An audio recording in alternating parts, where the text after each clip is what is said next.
হযরত খাদিজাতুল কুবরা রাদিয়াল্লাহু তাআলা আনহা সালামুল্লাহ আলাই, উনি এমন এক গুণান্বিত ব্যক্তি ছিলেন যে উনি যখন আম্মাজান যখন সিদ্ধান্ত নিছে আমাদের রাসূল সাল্লাল্লাহু আলাইহি ওয়াসাল্লামকে বিয়ে করবেন, তো বিয়ে করছেন। এরপরে মক্কার মধ্যে যারা ও হিংসা করতেন তাকে বিয়ের প্রস্তাব দিয়েছিলেন, বিয়ে করতে পারে না মক্কার নারীরা, তারা অনেকেই ওনাকে বিভিন্নভাবে উল্টাপাল্টা কিছু কথা বলতে ছিলেন। আর বিভিন্ন কথা, তুমি একজন এতিমকে, একজন অসহায়কে যার কিছুই নাই, যে দেখতে কেমন, তাকে তোমরা।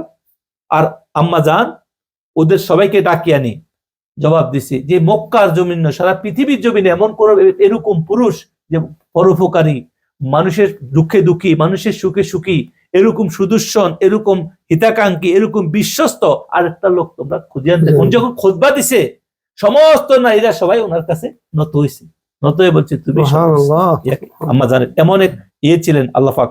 উনি ইসলাম প্রচারে আম্মাজানের যথেষ্ট অবদান প্রথম থেকেই আছে, কারণ ঘরে তো প্রথম দিক দিয়ে সব দিক দিয়ে তিনি ঘরকে রাখছেন সুরক্ষিত। ইসলাম ধর্ম গ্রহণের কারণে ওনার যে পরিবার ছিল, কুরাইশ বংশের একটা শাখা ছিল, তারাও তাদের মধ্যে যারা জীবিত ছিল তাদের পূর্বপুরুষদের মধ্যে অনেকে বিখ্যাত কুরাইশের শ্রদ্ধা ছিল তারা। এর মধ্যে 10 জন ওনারা সবাই ইসলাম গ্রহণ করছিলেন, আর বাকি 5 জন বদর যুদ্ধে তারা মারা গেছেন, ওরা ইসলাম গ্রহণ করে নাই। আর ওনার সমস্ত সম্পদ রাসূলুল্লাহ সাল্লাল্লাহু আলাইহি ওয়াসাল্লামের হাতে সুপার্দ করছেন। আর ইসলামের খেদমতে যে এতিমদের, গরিবদের, দাসদেরকে যারা অত্যাচারিত হয়েছে মুসলমান হওয়ার পরে, এদের আজাদ করার ক্ষেত্রে দুঃখ কষ্টের সময় এই সম্পদ যথেষ্ট কাজে দিচ্ছে। সব ক্ষেত্রে ইসলামের প্রচারের ক্ষেত্রে আম্মাজানের অবদান অনেক বেশি, সব দিক দিয়ে ইয়া করতে গেলে।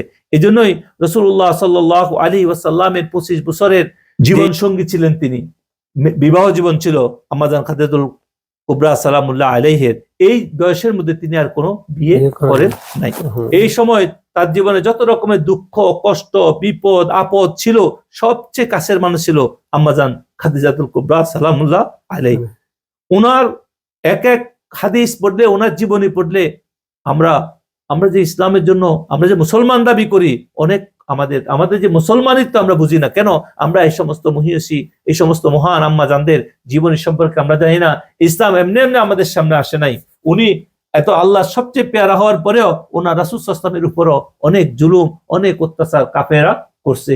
আর সেই সময় যিনি সবচেয়ে বেশি আগলে রাখছেন তিনি হযরতে আম্মাজান খাদিজাতুল কুবরা সালামুল্লাহ আলাইহি।